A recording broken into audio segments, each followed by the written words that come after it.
not stupid enough to kill yourself over this. Not kill myself, Adam.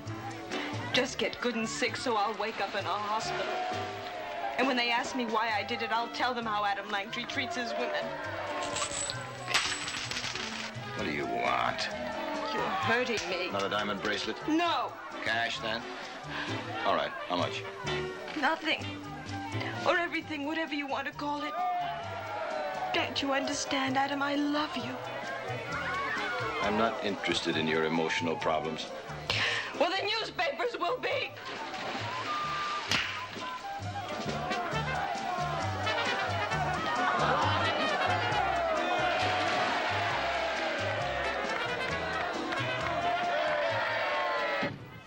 You really are what they say you are. The shark. Anybody crosses you, it's blood. Your blood, sweetie, not mine. But it's your $100 million. Isn't that what you've got invested in your securities rate on General Standard Aluminum? What do you know about that? What I've heard you dictate into your tape recorder at 3 o'clock in the morning. What I've read in your confidential memos. Your secret raid will become public knowledge just as soon as I wake up in the hospital, and you can't do anything about it.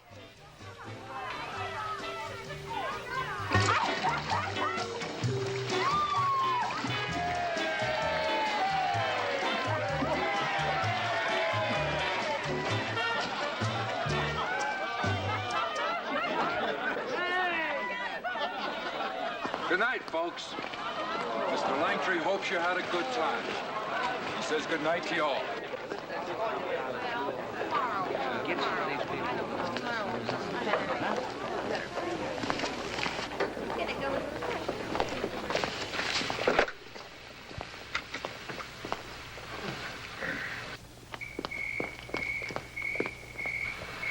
I'm not feeling very well.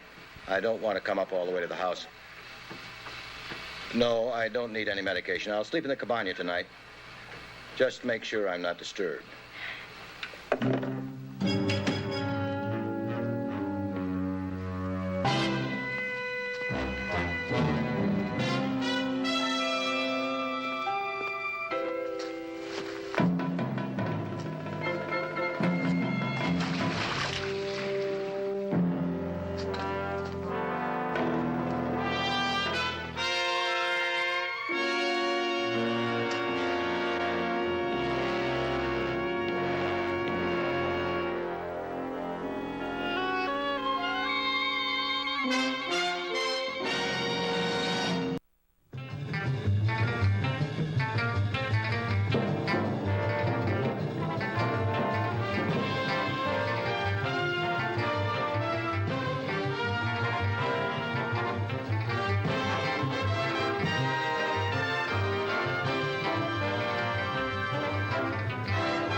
Is that right? Nobody knows who she is?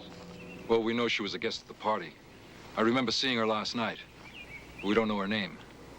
Mine's George Carson. I'm supervisor of Mr. Langtry's protective force. How many guards are there? Well, I'm sorry, but the size of Mr. Langtry's protective force is classified. Classified? By whom? The White House or the Pentagon? Oh, Sergeant, I'm Bruce Brownell, Mr. Langtry's executive secretary.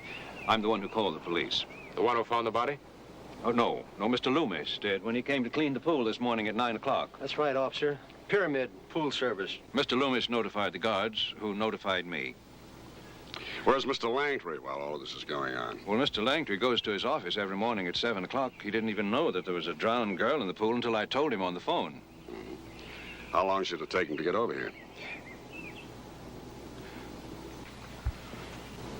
Sergeant, may I speak to you for a moment privately, please? Sergeant, I think you'll have to handle this somewhat differently from the way you handle your usual investigations. Oh? Yes, you see, Mr. Langtry holds personal control over several vast industrial complexes, which makes him one of the, well, to call a spade, makes him one of the most powerful men in the United States. Well, unless he's got enough power to bring a dead girl back to life, we still have to find out how it happened to her. Oh, I'll tell you how. She had a few too many, and she fell in the deep end. The party was swinging, and nobody noticed. You saw this? Oh, no, I wasn't even here. You know why we can't find her handbag any place on the premises? Well, I suggest that... When we put in the suggestion box, you can be the first to drop in your little note. Now, when is Mr. Langtry going to get over here? Oh, he's not coming. I described the girl to him on the phone. He doesn't know anything about her. Look, Sergeant, you don't want to make waves for Mr. Langtry over an unfortunate accident that he had nothing to do with. You call it an accident. Let's find out what our lab man calls it.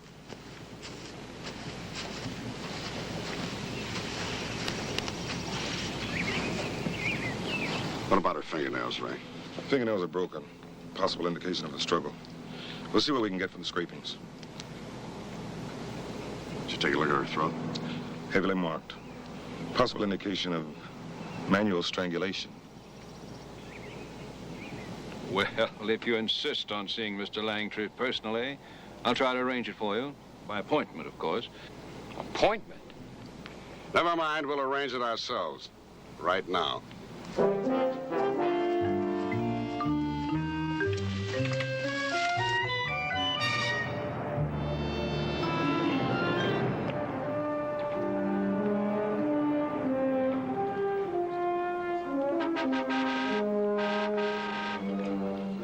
Police officers. I'd like to see Adam Langtry. Sergeant Stone, Detective Briggs. Right.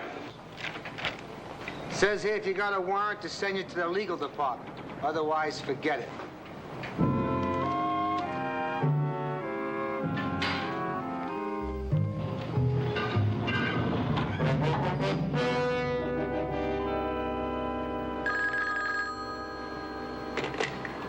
Clearance.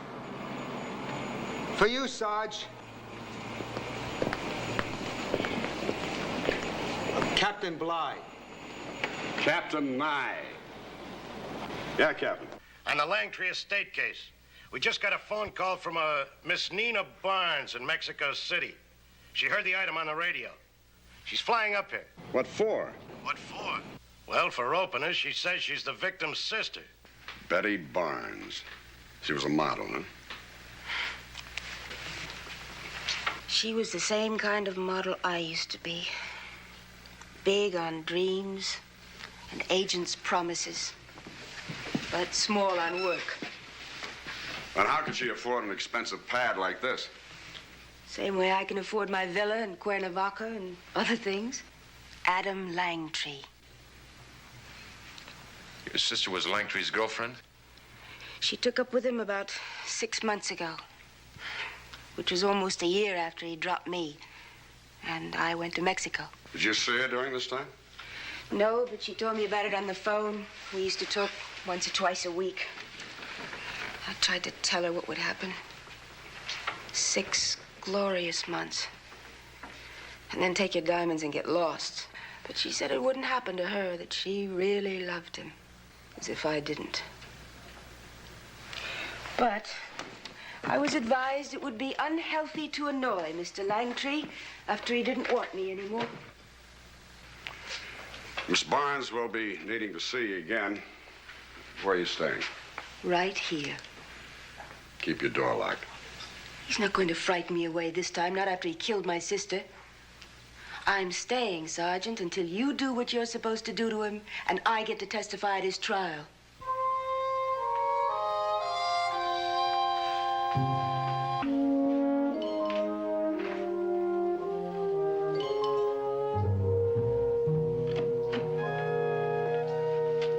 Good morning. Morning. Gentlemen, be seated here if you like. Good morning. Morning. This is Mr. Fisher, the Assistant District Attorney. Well, what happened to Mr. Langtry? I understood he was to be here. Mr. Fisher, it hardly seems advisable to take up Mr. Langtry's time over the accidental drowning of a girl he was not even acquainted with. And I have sworn statements from these gentlemen to prove it. May I present them? This is Mr. Eric Madden, the senior vice president of Langtry International, a guest at the party. Mr. Madden states that when he and his wife drove up to the gates of the Langtry estate, suddenly a girl came out of the shadows, said she was a reporter photographer of one of the major magazines, and asked them to smuggle her in. Now, they thought that it would be a great joke on Mr. Langtry, and so they did smuggle her in.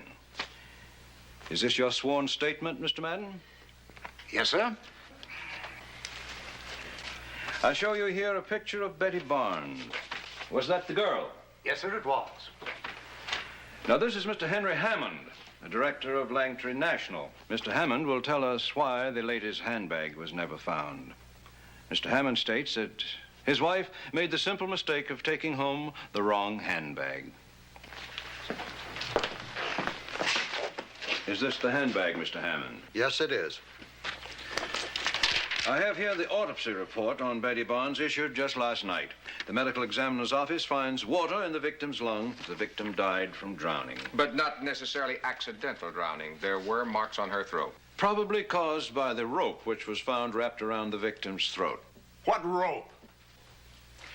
The rope attached to the small boat that was kept in the Langtry swimming pool.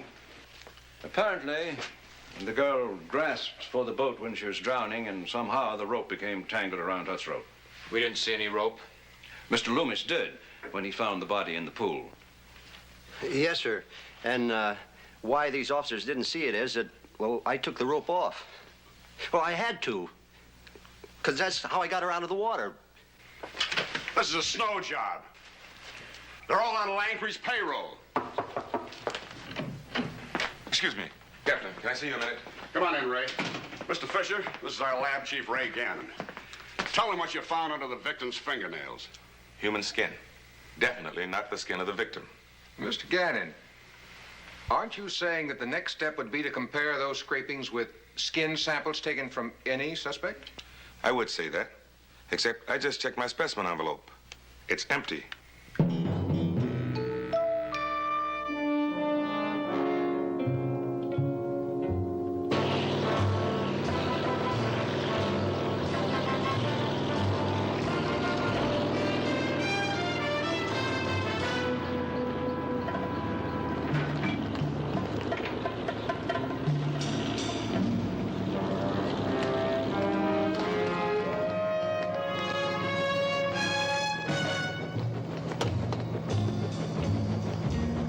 Officer.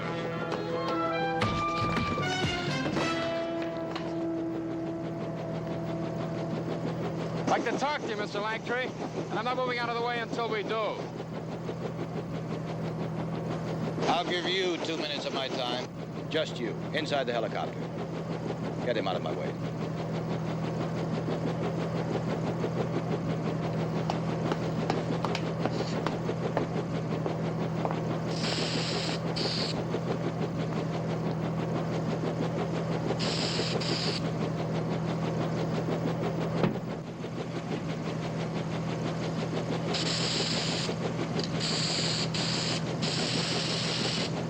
Germicidal spray.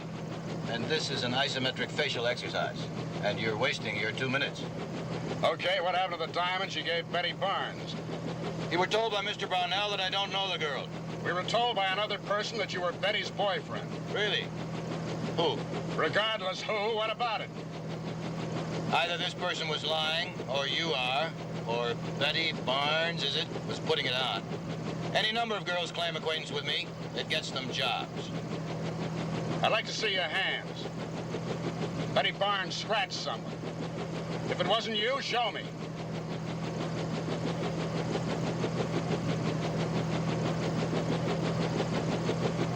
Broken? Sprained yesterday morning. A sprain wouldn't show under X-ray, is that it? Your 2 minutes are up. Goodbye. We're gonna have to check your doctor, Mr. Langtry. I don't think this is covered by medical privilege. Stone, you are making trouble for me. Don't try it. Now get out.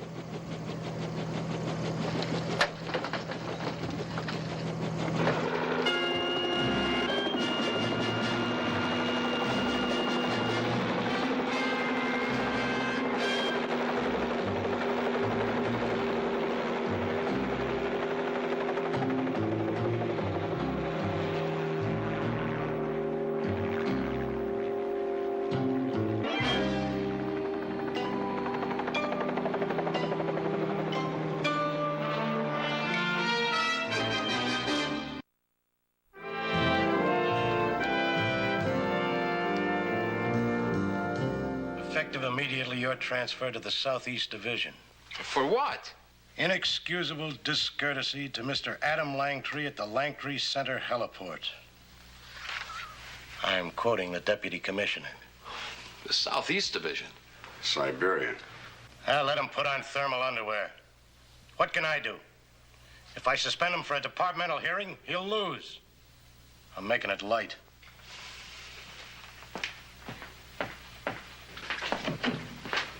Sam, you know why Langtree's doing this, don't you? It's a warning to you. Warning me what? That he's so big that he can commit murder and we can't touch him? If there's a man alive with that much power, then I don't want to be a police officer anymore. Sam, what do you want from me?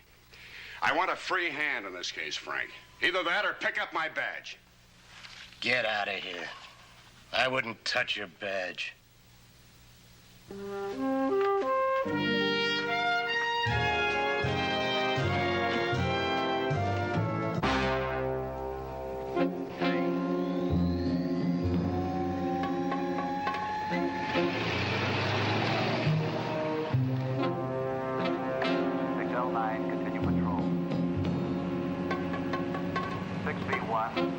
Meet the off third corner, Hobart and Serrano. 6 feet wide.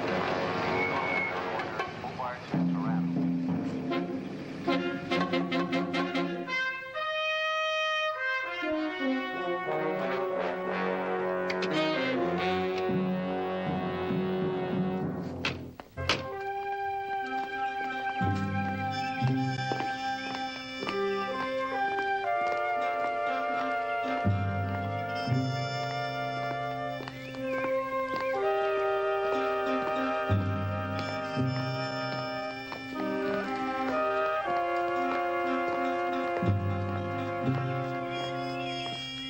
Just Sergeant Stone. You wait here, please. It's his house.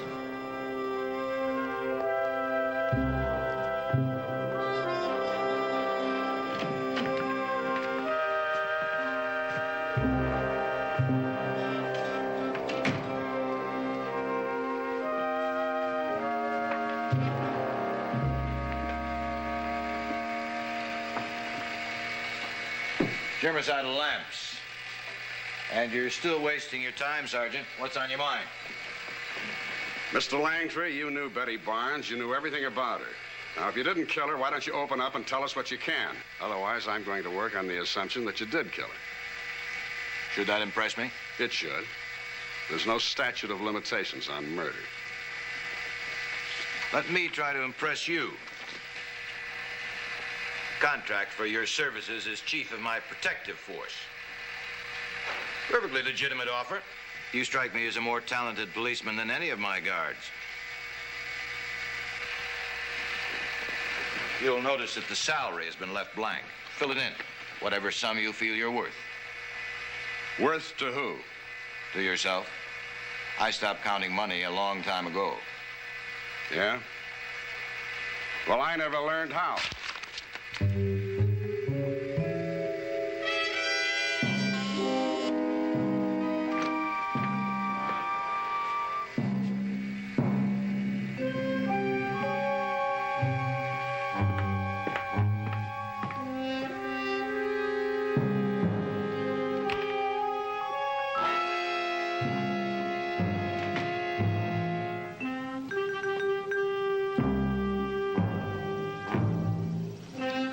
Get out of here.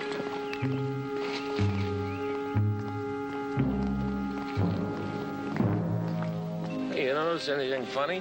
Hmm? Well, there's nobody around anymore. Yeah.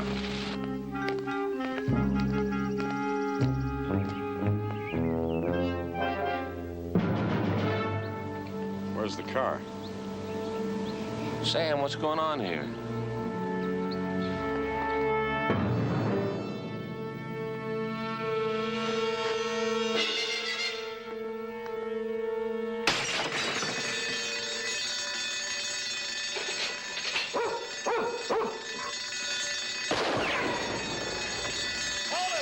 Officers!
you guys, you can put your guns away. We have witnesses.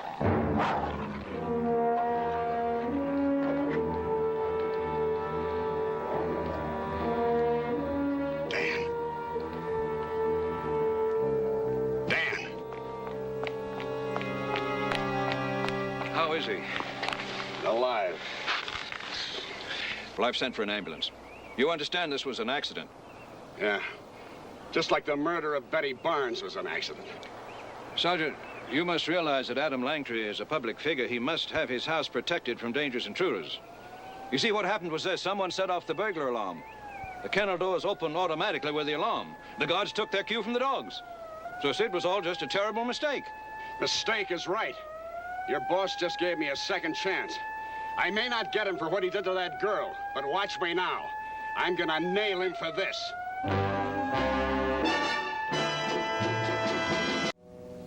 Jim?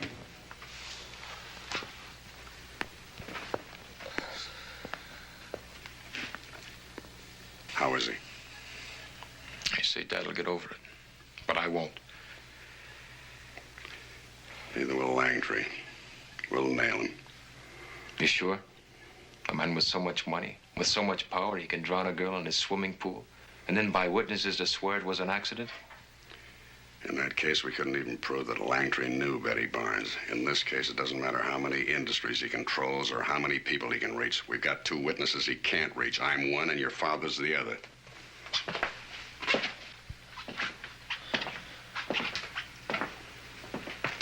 Hi, Sam. You can't kid me with this bit, Dan. It's just an excuse to take your shoes off. When you feel up to it, you can put your John Hancock alongside of mine. I'm charging Langtry with conspiracy to commit murder. Think you can make a case? Dan, we announced ourselves as police officers. We parked smack in Langtry's driveway. He had someone jump the ignition and move the car so he couldn't get away. Maybe those dogs didn't know who they were biting. But those guards certainly knew who they were shooting at. It comes out different the way Mr. Langtry tells it. What do you mean? He was here at 7 o'clock this morning.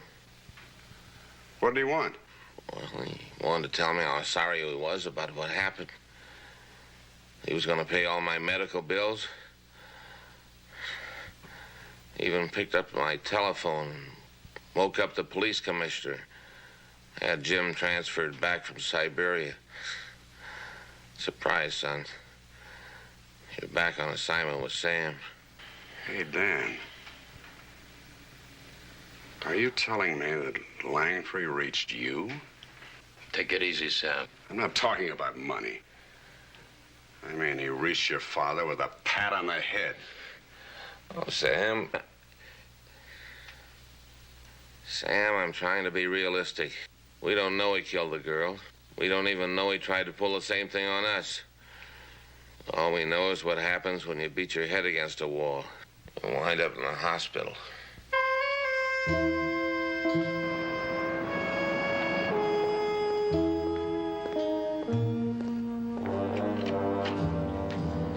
Gentlemen, Mr. Langtry would like to know if any of you has a cold or any other contagious disease.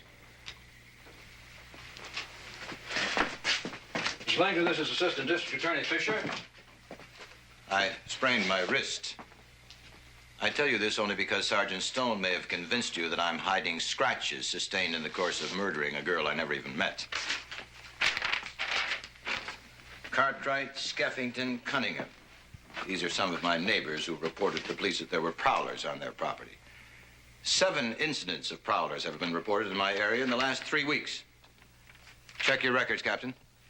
When the accident involving Briggs and Stone took place, there was obviously another prowler at my house because a window was broken.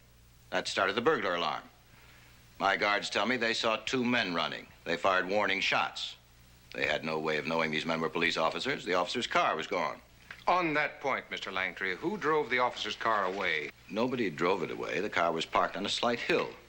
Evidently, the parking brake was improperly set because the car rolled down the hill and out the front gate, which was open. Why don't you just say the car skidded away on all the snow you're spreading around? Officer Briggs concedes it's possible you didn't set the brake properly. What? Well, if Briggs did in fact concede this. Why did you ask me what I concede? What are you doing out of the hospital? Who discharged you? I discharged myself. Grabbed his clothes and ran out half-dressed. I had to chase him to get a coat on him.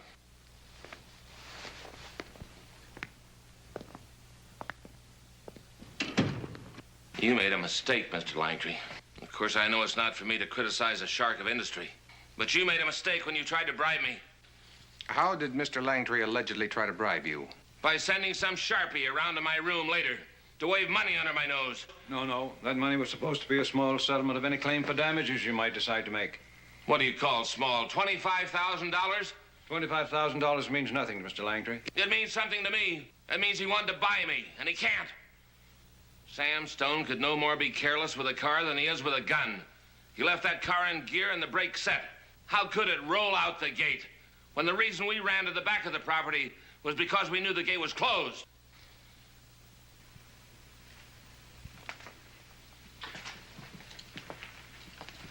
Mr. Langtry, I don't believe I should discuss this matter with you any further. I expect it will have to be presented to a grand jury, and if they should return an indictment. They'll return one. You can't buy a grand jury. Get out of my way.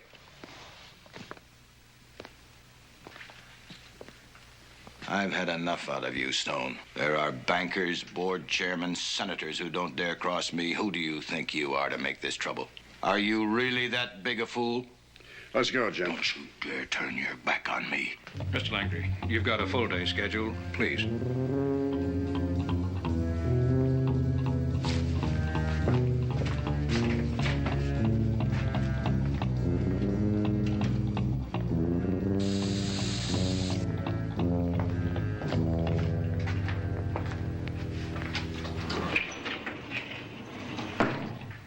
I have had it with Sergeant Stone.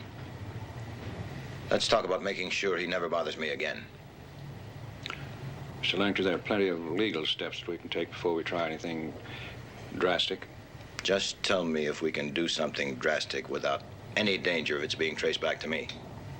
Yes, certainly.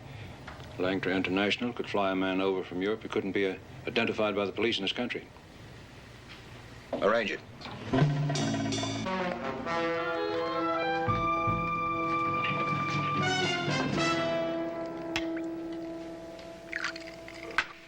Miss Barnes, there's a grand jury case coming up on Adam Langtry. It's not about your sister's murder, but it grows out of our investigation. One case could help the other. What do you want me to do about it? Just go over it again. Whatever you remember about Langtry and your sister. Maybe we'll pick up a lead we missed before. All right. I'll go over it again. I remember Betty was always putting it on about all the big names who were supposed to be in love with her. The bigger the name, the bigger the diamond she was offered, she said. Maybe she mentioned Adam Langtry among them. Maybe. Well, I never actually saw Betty with Adam Langtry. After all, I've been in Mexico for the last year and a half. Maybe I just imagined that she dropped his name. That's not what you told us before. Well, it's what I'm telling you now. And if you put me on the witness stand, that's what I'm going to say.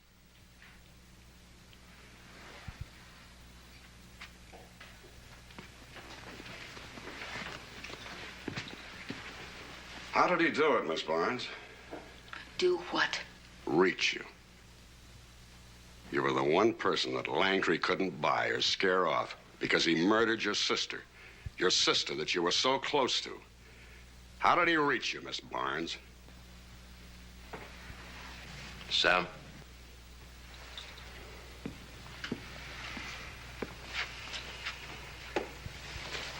Langtry's robe.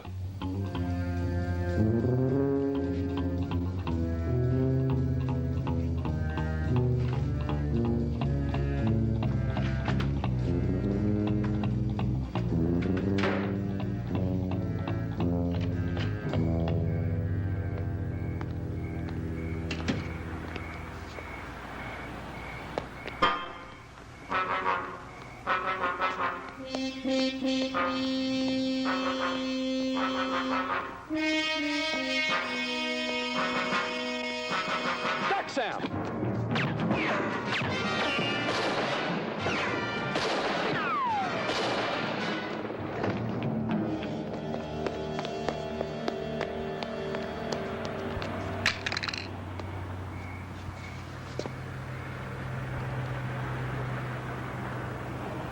No identification. That's gonna make it rough.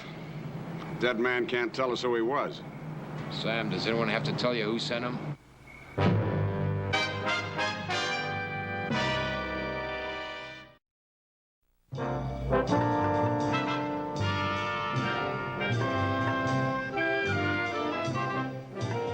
No identification on the body, no fingerprints in this country. I say in this country because Gannon says the clothing was made in Europe. Unmistakably in Western Europe. I'm sorry, I can't be more specific. No labels on the clothing? No labels of any kind. Well, if there were, I suppose they'd disappear from your lab, just like the scrapings from the dead girl's fingernails. You got any proof it was Ray's fault the evidence disappeared? What are you, his lawyer? What do you want, Dan? Oh, I just wanted to tell Sam the radio car brought a man in charged with prowling in Langtry's neighborhood. If you remember, Langtry claimed his guards chased us because there were prowlers around. But this guy's already confessed he was there when we were. Says he broke a window and got scared off.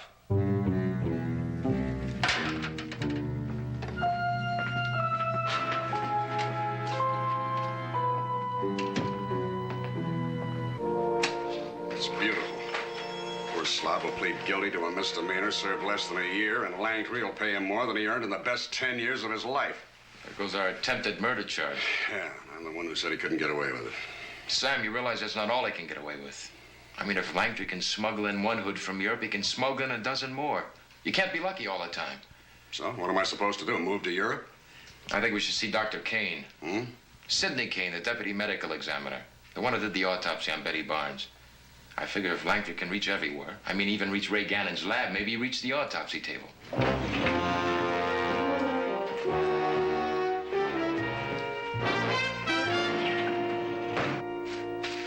I don't know what I can add to my report. The water in the victim's lungs indicates the possibility of accidental drowning.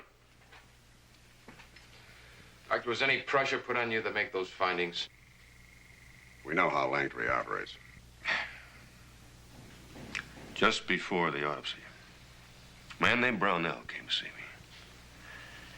He told me in a very delicate way that he was sure that I would find water in the girl's lungs. However, if I didn't find it, that Mr. Langtry would have an outside pathologist brought in, and he very definitely would find water. And that would be highly unpleasant for me. Well, I did find water. But I haven't had a decent night's sleep since, wondering whether or not I would have found water without the pressure from Langtry, because the quantity of water was very small. Doctor, is it possible that what you found wasn't water? I mean, isn't it a fact that in diseases, pneumonia, for instance, leave a watery fluid? You didn't analyze the fluid. I had no reason to suspect the presence of any such disease. Suppose we give you a reason now.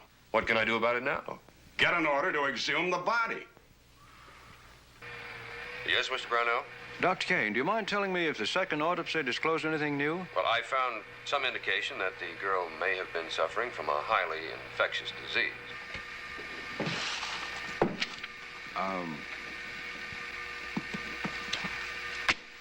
Doctor, what disease is it?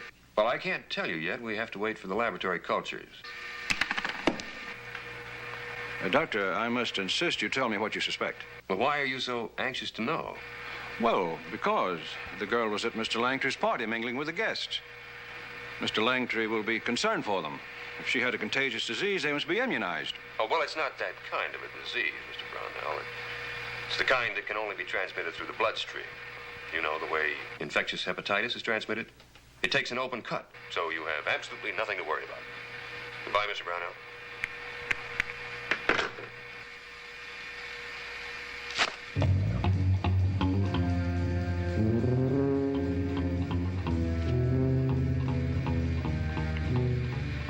I want another man who can't be traced to me.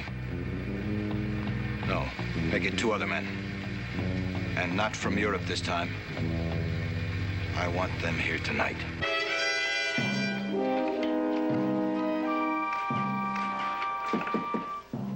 Come in.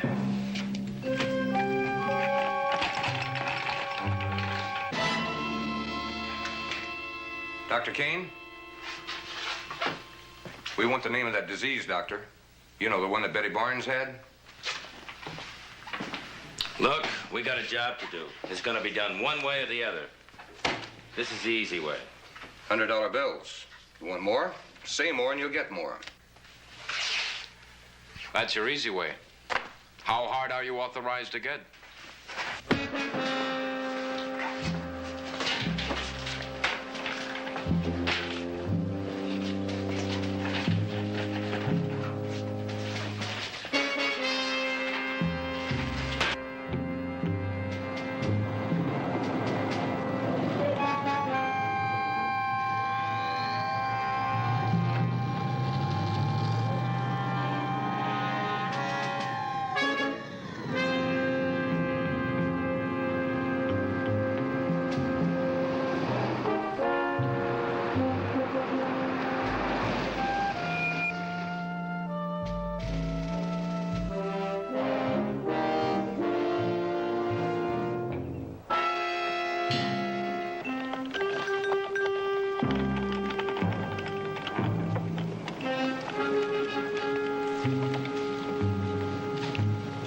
You can go. You too.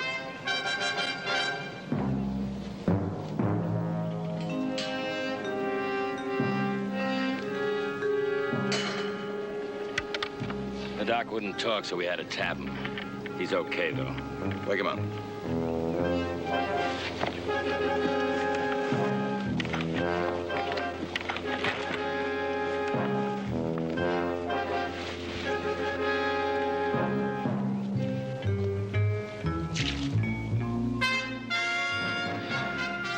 Doctor, you were told that I want the name of that disease.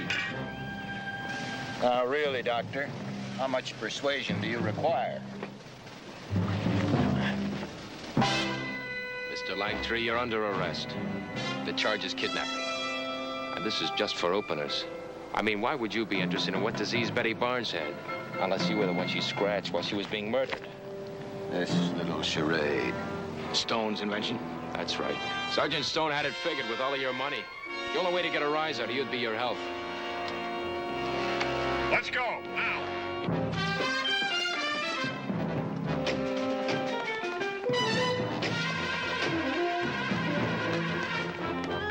Open up, fast.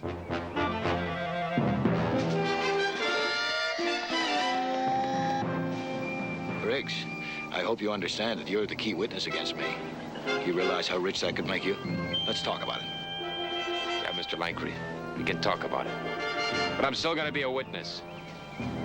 Only if you're alive. Finish your job.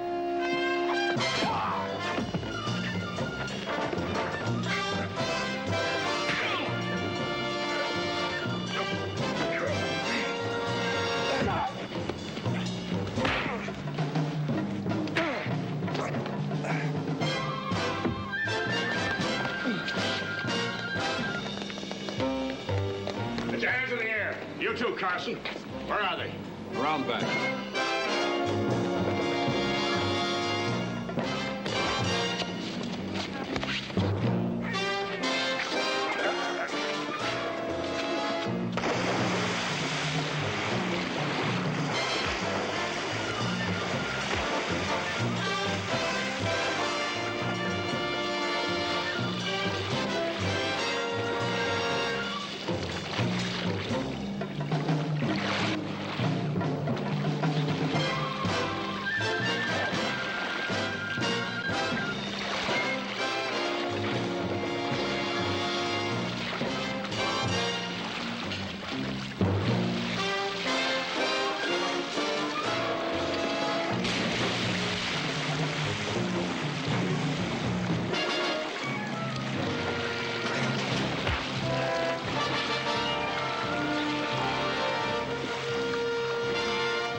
Some shark.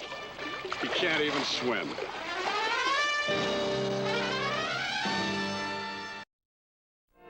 Sam? The captain wants to see us. What's the trouble? No trouble. It's all those witnesses to back Langtry's false statements. Everybody from his senior vice president to the guy who cleaned his pool. What do you think they're doing now? Phoning in voluntarily. Everybody wants to tell the truth. Yeah.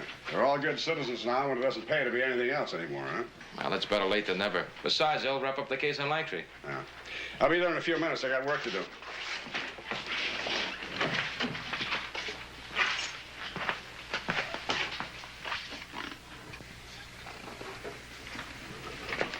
Yeah, Joe? And how do you like your coffee, Ray? Cream, no sugar. What's the story, Sam? Dan Briggs, master detective. He figured out who stole those fingernail scrapings from your lab. Yeah, you told me. It was a coffee man. Little creep. We got so tired of locking him up for vagrancy that we gave him a job running for coffee and donuts. I guess Langtry's pay was better than ours. I'm sorry, Ray. Look, forget it, Sam.